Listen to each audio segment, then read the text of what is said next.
Hi guys, so moving on to the next question. Int main int a is equal to for function a. So this a gets stored and the value of x becomes 4. Now, if your 4 is greater than 0, condition is true.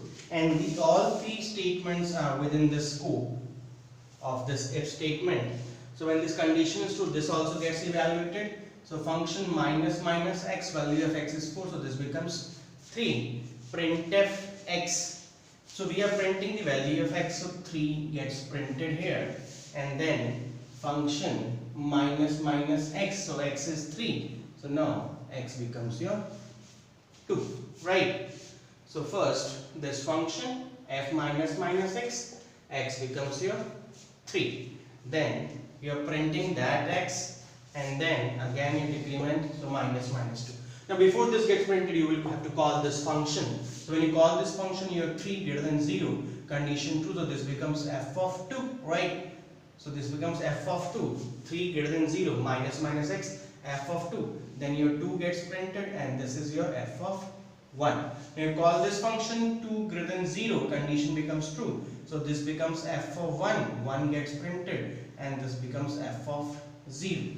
Now when you call this function 1 greater than 0, then what happens? It becomes f of 0. This 0 gets printed. This becomes f of minus 1. When you call 0 greater than 0, कुछ नहीं होगा. ये भी गया, ये भी गया, ये भी गया. ठीक है. अब तुम्हें ये पता ना, जब तुमने f1 को कॉल किया था तो क्या प्रिंट हुआ था? 0 प्रिंट हुआ था. तो मैं यहाँ पे डायरेक्टली 0 लिख देता हूँ. और जब तुमने f2 को कॉल किया, f2 को कॉल करने में सबसे पहले क्या प्रिंट हुआ? 0 प्रिंट हुआ. फिर क्या प्रिंट हुआ? 1 प्रिंट हुआ. तो जब f2 कॉल हुआ, सबसे पहले 0 प्रिंट हुआ, फिर 1 प्रिंट हुआ. तो जहां पे f2 है, मैंने लिख दिया, पहले 0 प्रिंट होगा, फिर क्या प्रिंट होगा? 1 प्रिंट होगा. तो अब देखते हैं स्टेप बाय स्टेप. पहले आंसर क्या आना चाहिए? सबसे पहले क्या है? इस फंक्शन को सॉल्व किया, ये आया. इस फंक्शन को सॉल्व किया, ये आया. इस फंक्शन को सॉल्व किया, सबसे पहले वैल्यू जो प्रिंट हुई, सबसे पहले प्रिंट हुई 0. ठीक है, इसका काम पूरा, इस फंक्शन का काम पूरा. अगली वैल्यू क्या है? 1. अगला प्रिंट हुआ 1. इसका काम भी पूरा, तो इस फंक्शन का काम हो गया पूरा. अगली वैल्यू आई 2, तो ये हो गया 2. इसके बाद ये दोबारा f1 फंक्शन आया था, तो जिसने क्या प्रिंट किया था?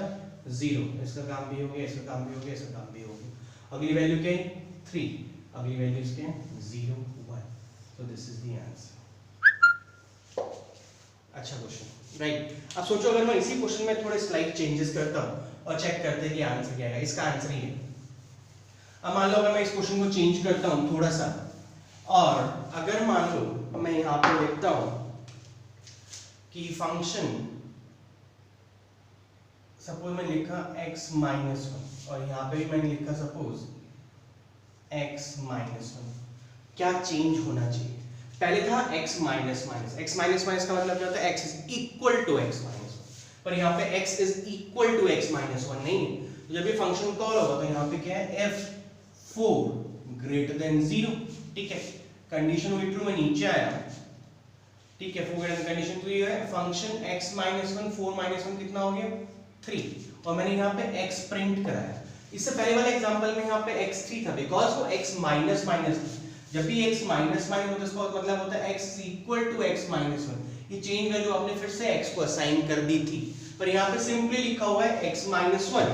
ठीक है, तो x माइनस 1 हुआ 3, पर ये वैल्यू x को नहीं असाइन करी, तो x आपका 4 ही, तो यहाँ पे 4 प्रिंट हुआ. फिर दोबारा यहाँ पे हमने किया f3. ठीक है, फिर ये f3 फंक्शन कॉल हुआ, तो 3 ग्रेटर देन 0 कंडीशन ट्रू. तो मैं यहाँ पे आया हुआ फंक्शन 2, इसने क्या प्रिंट किया? 3 ही प्रिंट किया. यहाँ पे हुआ f2. फिर ये 2 आया, फंक्शन कॉल हुआ, ये कंडीशन हो गई ट्रू, तो ये हुआ f1. इसने 2 प्रिंट किया, यहाँ पे भी f1 है. फिर ये फंक्शन कॉल हुआ f1, तो यहाँ पे गया, तो ये हो गया f0. इसने 1 प्रिंट किया, यहाँ पे आ गया f0. ये फंक्शन कॉल नहीं होगा, ये फंक्शन कॉल नहीं होगा. जब आपने f1 को कॉल किया था, क्या वैल्यू आई? 1. मैंने लिख दिया 1. और जब f2 को कॉल किया था, तो सबसे पहले 1 प्रिंट हुआ, फिर 2 प्रिंट हुआ, फिर 1 प्रिंट हुआ. तो मैं लिख दिया 1 प्रिंट हुआ, फिर 2 प्रिंट हुआ, फिर 1 प्रिंट हुआ. और जब f3 को कॉल किया, तो सबसे पहले आया 1, फिर आया 2, फिर आया 1, फिर आया 3, फिर आया 1, फिर आया 2, फिर आया 1. ठीक है, तो अब मेरे को इस पूरे का आंसर अगर बताना है, तो मेरे को पूरे का आंसर क्या है? सबसे पहले आई वैल्यू 1, फिर हुआ 2, फिर हुआ 1, फिर हुआ 3, फिर हुआ 1, फिर 2, 1, फिर 4, फिर ये एज स्टेटमेंट उतार दो 1 2 1 3 1 2 1 and that's your answer right. Pretty amazing. चलो थोड़ा सा और चेंज करते हैं इसी क्वेश्चन को. मान लो मैं इसमें क्वेश्चन को चेंज करता और अगर मान लो मैं यहाँ पे लिखता x माइनस माइनस और मैं यहाँ पे लिखता माइनस माइनस x तो क्या होता? अगर मान लो ऐसे होता, अब क्या होता? चलो चेक करते हैं. x की वैल्यू है 4 तो ये हुआ f 4 greater than 0. Your condition is true. तो फंक्शन x माइनस माइनस तो यहाँ पे अभी तो 4 ही है बिकॉज ये पोस्ट है. फिर यहाँ से जब इस x पे आएगा तो वैल्यू कितनी होगी इसकी? 3 होगी. डिक्रीमेंट हो गया. ठीक है, ये 3 हुआ. फिर मैं यहाँ पे आया तो ये कितना होगी वैल्यू? ये 2. ठीक है, पर ये वैल्यू प्रिंट नहीं हुई जब तक आप ये पूरा फंक्शन सॉल्व नहीं करोगे. फिर मैंने इसको सॉल्व किया, दोबारा से वैल्यू क्या होगी? 4 ग्रेटर देन 0 कंडीशन ट्रू. फिर आया, फिर ये दोबारा f4 ही रहा बिकॉज x की वैल्यू तो 4 ही है बिकॉज ये पोस्ट है. ये 4 रहा. फिर दोबारा इसने x को प्रिंट किया, x माइनस में, यहाँ पे फिर से 3 आया. फिर यहाँ पे फंक्शन 2 आया. तो मेरे को बताओ ये तो चलता ही रहेगा बिकॉज ये तो पोस्ट है. ये 4 माइनस माइनस है, 4 ही रहेगा. तो ये कभी प्रिंट ही नहीं होंगे. तो इसका आंसर क्या आएगा? No output. बिकॉज ये फंक्शन चलता रहेगा. तुम एक स्क्रीन खाली देखिए और एक टाइम होगा जब ये फंक्शन बार बार अपने आप को कॉल कर रहा है. हो सकता है एक टाइम पे आके आपकी जो स्टैक है वो फुल हो जाए. ठीक है, तो उस केस में आपका आंसर ये भी शो कर सकता है स्टैक ओवरफ्लो. ये बात चेक करना, कंपाइल करना. ठीक है, कुछ प्रिंट नहीं होगा. और अगर मैं इस क्वेश्चन को एक और थोड़ा सा चेंज मार दूं, मान लो अगर मैं यहाँ पे पहले माइनस माइनस एक्स कर देता हूँ और फिर यहाँ पे x माइनस माइनस करता हूँ, अब क्या चेंज होना चाहिए? तो ये वैल्यू हुई है f4 greater than 0 condition true. तो 4 ग्रेटर देन 0, अभी फंक्शन पहले डिक्रीमेंट हो गया. यहाँ पे 3 आया, यहाँ पे मैंने 3 को प्रिंट किया और ये फंक्शन अभी 3 ही रहा. ठीक है, बिकॉज ये पोस्ट है. फिर मैंने 3 को सॉल्व किया, इसको मैंने सॉल्व किया तो मेरा क्या आया? ये फंक्शन 2 हुआ. मैंने इस 2 को प्रिंट किया, फिर यहाँ पे फंक्शन अभी 2 ही रहा. फिर मैंने इसको सॉल्व किया. ठीक है, 2 ग्रेटर देन 0 कंडीशन ट्रू. ये फंक्शन 1 हुआ, ये 1 प्रिंट हुआ. फिर दोबारा ये भी f1 ही रहा बिकॉज ये x माइनस माइनस. फिर जब मैंने इसको सॉल्व किया, 1 ग्रेटर देन 0 कंडीशन ट्रू. ये फंक्शन 0 हुआ, यहाँ पे 0 प्रिंट हुआ और ये f0 ही रहा. फिर जब मैं इसको कॉल करूंगा कुछ नहीं होगा, इसको करूंगा कुछ नहीं होगा. f1 को जब किया तो क्या प्रिंट हुआ? 0. मैं यहाँ पे लिख देता हूँ 0.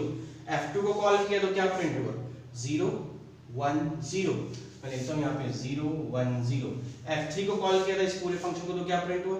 सबसे पहले 0, फिर 1, फिर 0, फिर 2, फिर 0 1 0.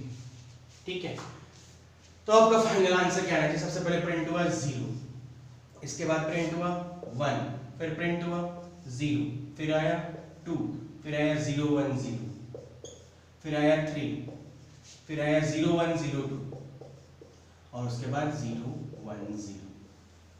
So this is your answer. है ना अमेजिंग? बहुत ही प्यारे क्वेश्चंस हैं यार.